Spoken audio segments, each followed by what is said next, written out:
het feit dat wij met elkaar Sinterklaas vieren. Want dat maakt mij Amelander, dat is identiteit, zeg maar.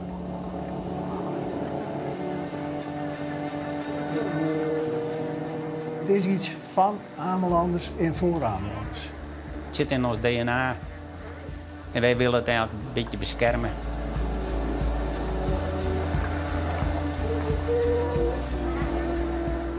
Ja, dat is van Jongseland. Met de pappeling van Leengoten. En ja, je bent er gewoon helemaal eigenlijk vol van, want daarom heb ik het nou nog aan. Ja, anders dan ga ik natuurlijk al lang niet meer aantrekken. Ja, dat heeft iedereen gewoon, de cd. Dat is gewoon. Het is de bedoeling dus dat ze je niet herkennen. Dat probeer je.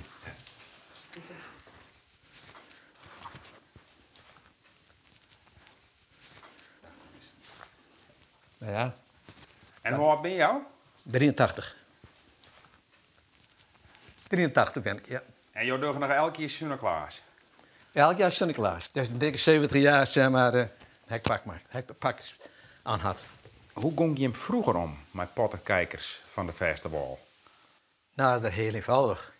Als de cameraploeg kwam, sloeg die camera steken en ze ging direct weer met een boot voort. Zo, dat is gebeurd. Ja, het is zover. We gaan nu met de boot naar Ameland en ik hoop dat ze ons niet doorhebben. Vlienier bezochten tv-makkers op Nij verslag te doen van het Amelander Sinterklaasfeest. Ze proberen ons nu in te halen hier aan de rechterkant. Dat roem u te horen. Ze proberen te remmen. De Amelanders willen haar een feest zonder boetensteenders vieren. Kijk, ze sluiten ons in. Kijk, filmen. Ze sluiten ons in. Daarom besletten ze us uit te lezen waarom het Sinterklaasfeest zo wichtig voor haar is. En waarom wij beter thuis blijven kennen. Hey, zieke GTA hier, tering, Nou is het natuurlijk niet goed te praten dat zij erachteraan vlogen binnen. Nou, want dan voelen die jongens zich opgejaagd en ja, er wordt ook stukjes zien laten van dat er iemand op het raam staat te klappen en dan komt die auto en dat en dat. Ja, dat is niet goed te praten. Dat net. Ja, dat komt bedreigend over en dat is ook niet goed te praten. En dat maakt het verergerd. Maar goed, we weten zelf wel, er wordt knipt en plakt en de scherpe shotjes die worden even in beeld gegooid en daar gaan we met z'n allen. Nou, dan staan we negatief in beeld.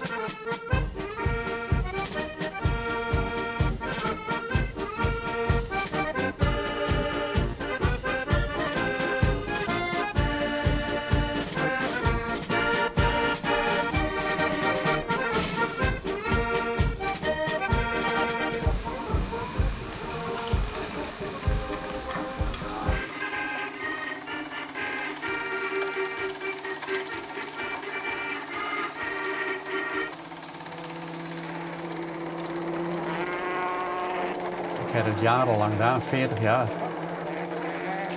Ik film dit en dan monteer ik het en dan laat ik het 1 keer per jaar, zeg maar het laatste weekend voor Sinterklaas, laat ik het zien in de kroeg. En mocht ik jou nou wel filmen op het feest? Ja, ik wel. Ik ben overal welkom. Maar dat ben je ook niet. Maar jij denkt net dat het een goed idee is dat wij komen te filmen en dit hier bij het Sinterklaasfeest zelfs. Nee, dat lijkt me niet verstandig. De eerste keer dat je dit filmt, ben je toen net bang? Dat ze jou ook te lief zo? Nee, helemaal niet. Ik ben een van hun. Ik ben hier geboren. En ik weet hoe het werkt, hoe het feest is. Maar ja, je let het nou toch zien. Ja, dat is de eerste keer. Omdat wij er een doel met hebben. No? Door de trammeland die de afgelopen jaren hier geweest heeft. Als de zon is ondergegaan en de lichten op de vuurtoren zijn ontstoken, maken ze zich in Holm bijna op de noordwestzijde van het eiland klaar om het feest van de Zundeklausen te vieren. Om precies 5 uur verlaten baanvegers hun huizen om allen van straat te jagen die er niet meer op thuis horen. En dat zijn jongens onder de 18 jaar en vrouwen van oud tot jong. De mannen hebben zich met lakens omhuld, een stok bij zich en een hoorn, waar ze diepdonkere geluiden op voort kunnen brengen. We hebben 2 dagen en die beginnen altijd met baanvegen. En dat is van 5 tot 7. Dan verjagen de mannen en de eerste avond ook de jongens, want dan mogen de jongens ook over straat. Die verjagen de boze geesten van de straat af. Het is een traditie waarbij de geesten verjaagd worden. En om vrouwen en kinderen te beschermen, daarvoor moeten zij binnen blijven, omdat het taak van een man is om die geesten te verjagen op straat. En dat vrouwen daarvoor veilig blijven. En dat is nou niet meer van deze tijd, maar dat komt uiteindelijk voor vrouwenbescherming en niet voor vrouwenonderdrukking.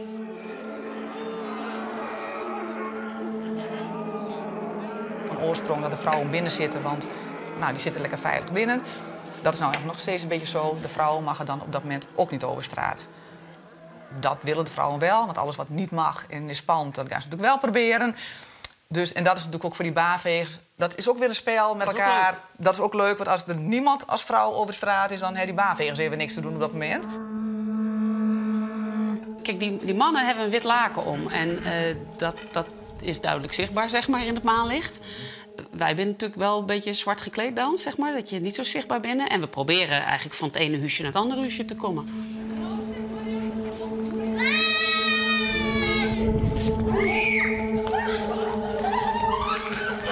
Zo rondstappen achter een boom terwijl er net een baanveger voorbij komt. Dat hebben we ook als ding. Ja. En dat is ongelooflijk spannend. En het is eigenlijk een soort blikspuit, een soort verstoppertje. Ja, en als ze je zien, dan moet je heel hard lopen. Maar je wil wel heel hard lopen, hoor dan. Die stok hebben toch niet voor niks bij ons. Die dames binnen dus eigenlijk in overtreding. Hè. Die mogen dat niet doen, dus die binnen fout. En dan moet je ze dus wel even corrigeren. Nou, maar Pieter Jan, als ik mijn vrouw met een stok op strutten en mijn vrouw... Ja, wij slaan ze niet in elkaar, dan geven ze gewoon een tik door de billen op.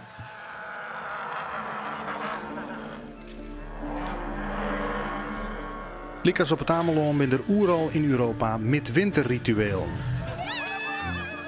Documentairemaker Arnold Jan Scheer had een prottenfeesten bezocht met zijn camera. Waarom slagen Sie? Ja, dat is die tradition. Ja, dat is zo. Op dit Duitse Waddeneiland hier achter me worden de vrouwen op 5 december Sinterklaasavond door Sint-Nicolaas op de kont geslagen. Mensen van de vaste wal worden zoveel mogelijk geweerd van dit soort geïsoleerde Sinterklaasrieten. Omdat ze te snelle conclusies trekken en het eerst aan vrouwenonderdrukking denken. Op allerlei plekken in Europa ontdek ik geïsoleerde Sinterklaasfeesten waar ongehuwde meisjes worden geslagen met een koehoorn, een varkensblaas of een roe. Het heeft te maken met de opwekking van vruchtbaarheid. Het gebeurt allemaal op afgelegen plekken, in de bergen of op eilanden, onbereikbare plekken in het verleden. 20 jaar geleden ontdekte ik een geïsoleerd dorp in de Alpen. Deze korenschoven lijken afkomstig uit een landbouwcultus. Om de vruchtbaarheid en de groei te bevorderen worden jaarlijks de velden geslagen met zweepen om de aarde wakker te maken. Omdat men in de prehistorie dacht dat als je iets wakker wil maken, dat je dan het moet opwekken. Wij willen graag dat de vrouwen allemaal vruchtbaar blijven.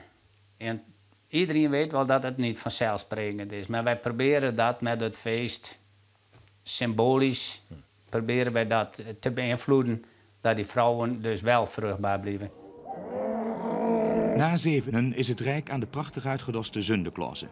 Wekenlang hebben ze gewerkt om op lakens papiersnippers te plakken en te naaien, in vele kleuren.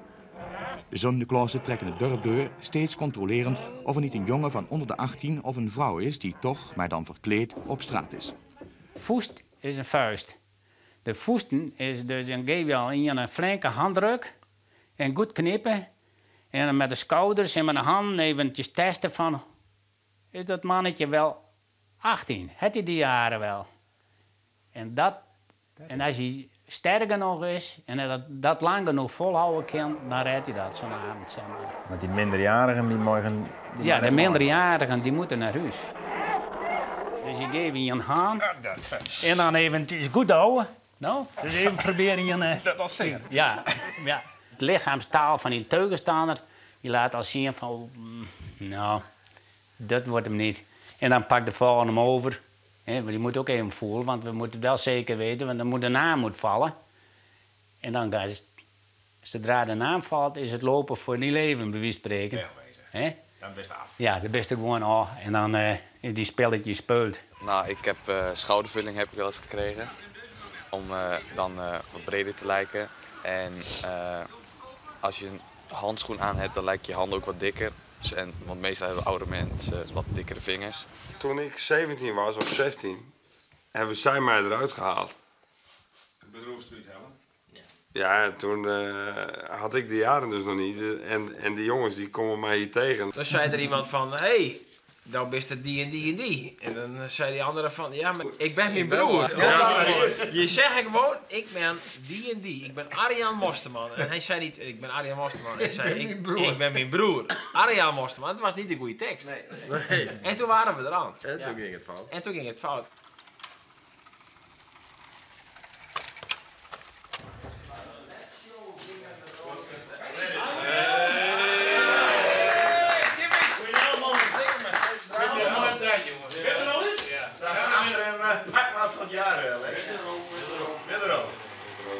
Het is altijd genaaid worden met het spel en we gaan gewoon door. Mensen, moet die rit zijn met aan het kontje of al het lesstukje niet? Al het lesstukje wel? En to the point, jongens. Wat worden we? Nou, we kennen... Boelens heeft dus een ideeboek. Ik heb een processierups. De woordspulletjes. De rups met een groot... met zijn kruis? Met een groot kruis naar binnen. Nou, ik ben een grote kruis eraan geweest vroeger. Weinig progressie, rups. Ik zeg nog steeds een oud pak, hercyclen en dan uploaden. Ja, dat is een upgrade. Circulair pak maken. Dat vind ik wel een goed idee. Dus een paar dikke wangen erop en dan heb je het. En dan een groene kleur. Dat past naar het kinderkopje. Ik zie niks. Wij worden hier geboren. En we zitten in de 5e klas van de lagere school. En dan bist later, bist de 80 en zit nog steeds bij diezelfde knapen. Daar zijn die kameraden. Die groeisten met op. Ik ben dus 83 en 81. En ik denk dat die andere 77 is. Ja. Ik ben allemaal fit. Zo is dat over het hele eiland. Het is gewoon één grote familie. En daarom kennen wij elkaar ook allemaal. En dat is met het feest ook. Wij kennen elkaar echt allemaal. En dan moet je eigenlijk geen andere mensen erbij in hebben, want dan snappen we het spelletje niet meer.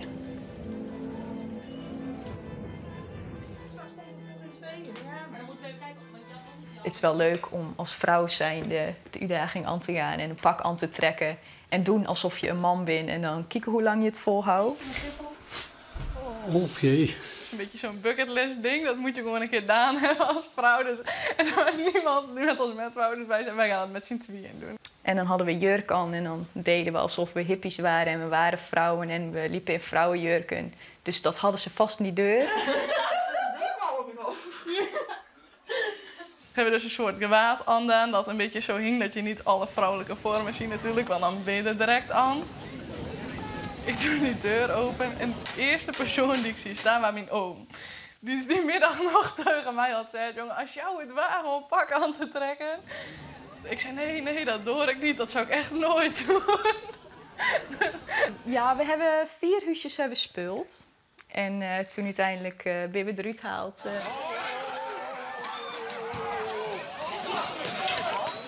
Het is een spel. Het is gewoon de bedoeling dat wij hun vermaande tikken geven.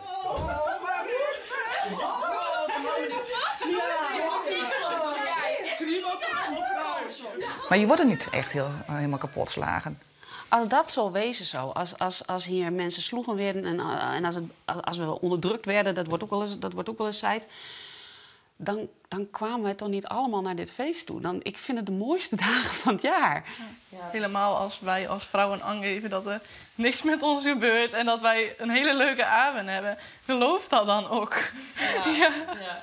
Niemand slaat elkaar en zal elkaar En iets als het wel aandoen. zo was, dan was het al lang gestopt. Anders zouden de vrouwen hier natuurlijk niet zijn met Sinterklaas. Nee, anders zouden wij het hier ook niet leuk hebben. Nee. Speel het spel, hè. Van, ik heb het lef niet, maar die vrouwen die wel het lef hebben, dat is mooi voor die mannen. Hè? Dan gaan ze toch even naar buiten, even baas schreeuwen.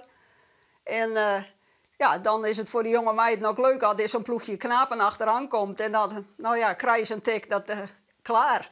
En 2 tikken is ook niet erg, zeg maar. En als die meiden dat niet meer doen, dan is er voor de jongens op straat ook niks meer aan.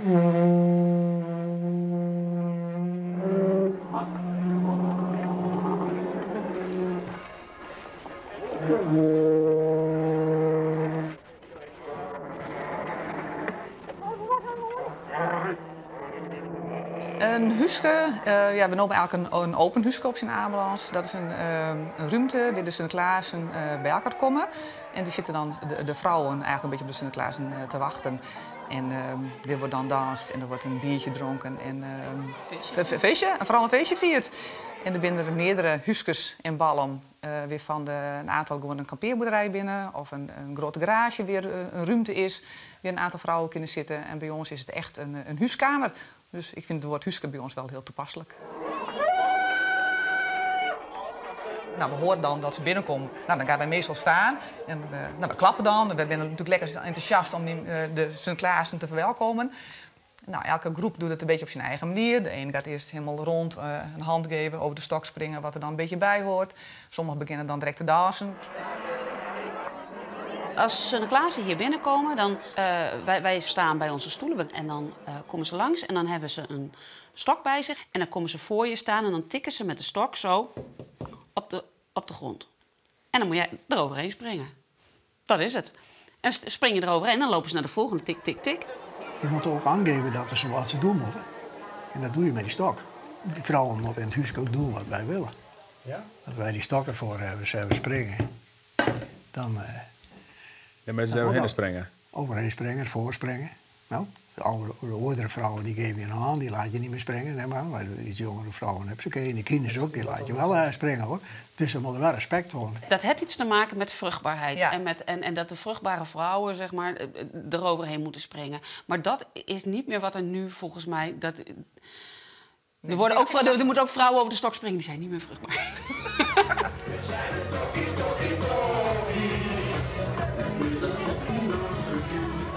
Als de buitenstaanders hier komen zouden, dan zouden de vrouwen dus niet meer herkennen kunnen wie er achter het masker zit. En dan snappen ze er helemaal niks meer van. Dan denken ze, wat is dit nou toch? Van deze kennen wij helemaal niet. En dan is het spelletje weg. Dan is het speel is de angel uit het feest vandaan. Ja. En dat is het grote probleem. Op het moment dat een buitenstaander hier met zou doen, is dat hele idee van herkenning weg. Want dat is iets van de gemeenschap. Dus ja, dit zit de bedreiging in, denk ik. Dus de angst dat een buitenstaander die geen weet heeft van hoe dat feest vierd wordt, wat de regels van de traditie binnen, dat die het feest met verstoort als het ware.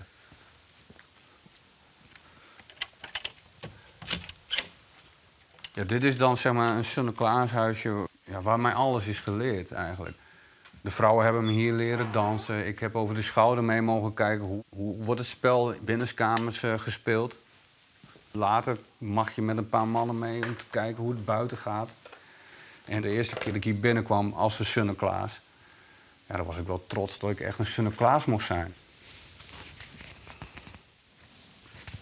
Maar jij bent dus helemaal geen Amelander van oorsprong? Nee. Ik ben geen Amelander. Inmiddels wel eilander, maar geen Amelander. 15 jaar terug, ja. Toen kwam ik hier voor het eerst. Want mijn schoonmoeder zei, je bent het nog maar net. Kijk maar eens wat het inhoudt voordat je oordeelt. En dan zien we wel hoe ver we komen. Na 3 jaar toen mocht ik voor het eerst met een paar oudere mannen de eerste avond mee. Om een test, zeg maar. Hoe breng ik het er vanaf? En de allereerste dans was ook hier. Ik kwam door het huisje heen. En de mannen zeiden van succes. En die gooiden de deur dicht. En dan stond ik in mijn eentje in een pak. Niet wetende wat ik moest doen. En de vrouwen hebben me gelukkig warm onthaald. Met een applaus. Ik heb mijn best gedaan. Toen mocht je meedoen met Sinterklaasen? Op de eerste avond. Pas 2 jaar later mocht ik echt met de grote Sinterklaas mee. 2 en 1, 2, 3, 4. Begint alweer te kriebelen. Ik heb er alweer zin aan. En voor het weet dan is dat weer zoveel. Wat is er mooi, Sinterklaasje, die doet het duidelijk voor. Moest ik wat te drinken, dat is wat ik graag hoor. We dansen en we drinken, gaan nu erop te sproeien. Met name wat opvallend is natuurlijk dat hele jonge jeugd allemaal massaal aan het stijldansen is. En dat zie je bijvoorbeeld op een burenkermis, maar dat zie je met heel veel feestjes op het eiland. En dat stijldansen heeft alles te maken met Sinterklaas. Want met Sinterklaas dan gaan de man dus de huisjes in en dit wordt stijldans.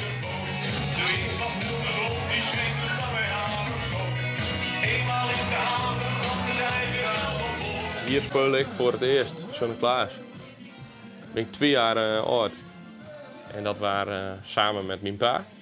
Die helaas 8 jaar geleden overleden is. Maar veel van de mooie herinneringen die ik heb aan mijn pa, die hangen ook samen met het Sinterklaasfeest.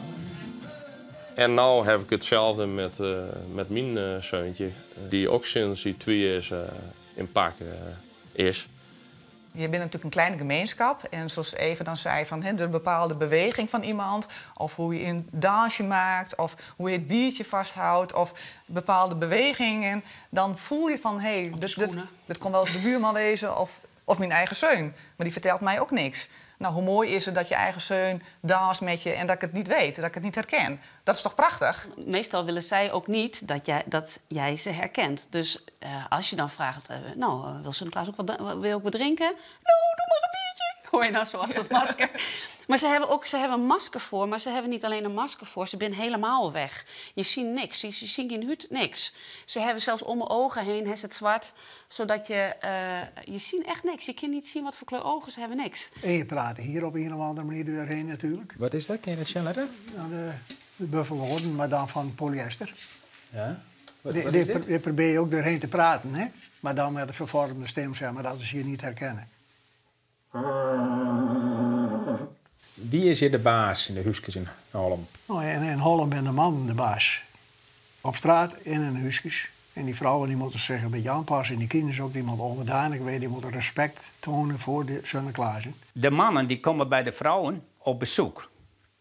En de vrouwen die moeten vermaakt worden. Hebben wij ons een rondje gedaan, hebben wij ons spelletje gespeeld, moeten we weer wegwezen, want er komt een nieuwe man.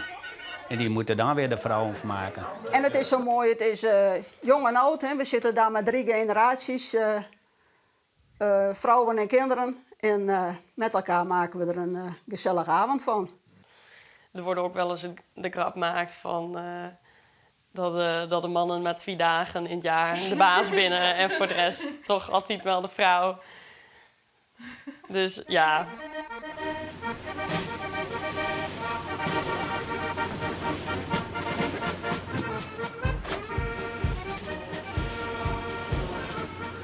Burenkermis is een dorpsfeest zoals we die heel veel kennen, zeker in Friesland.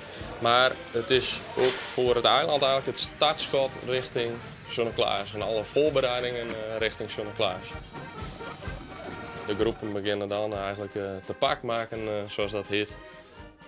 Op de burenkermis worden nog wel eens maten gezocht, dus met welk groepje ga je spelen. Dus ja, dat is eigenlijk het startschot richting Sinterklaas, wat uiteindelijk begin december is.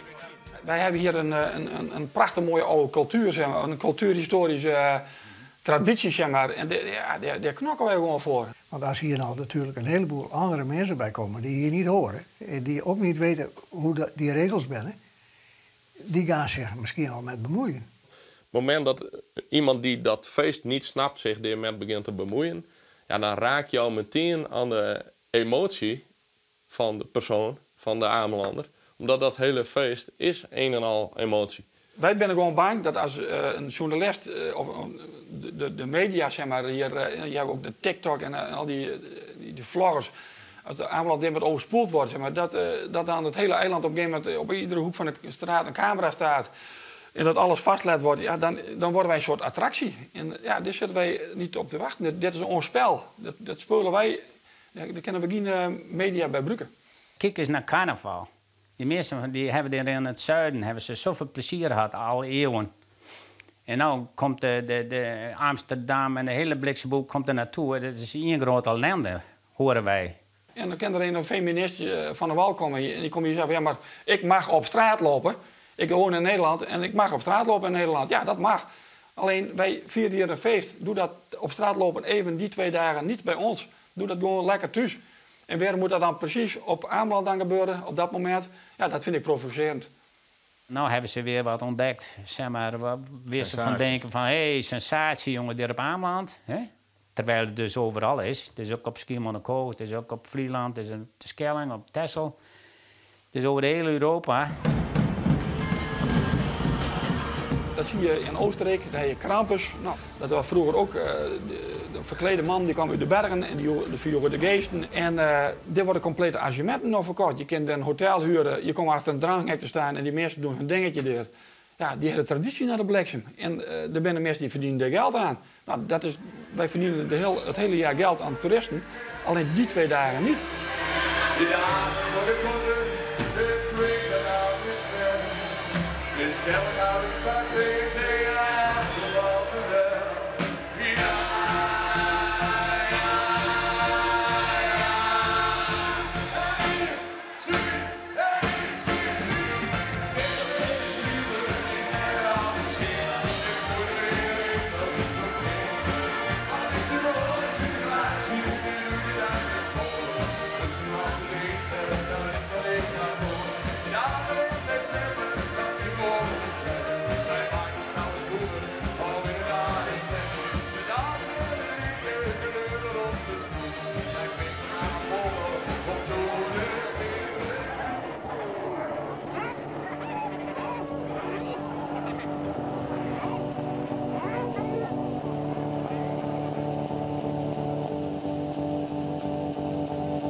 Ik denk dat het ons rijker maakt en ook tevredener maakt als wij bepaalde rituelen kunnen uitvoeren.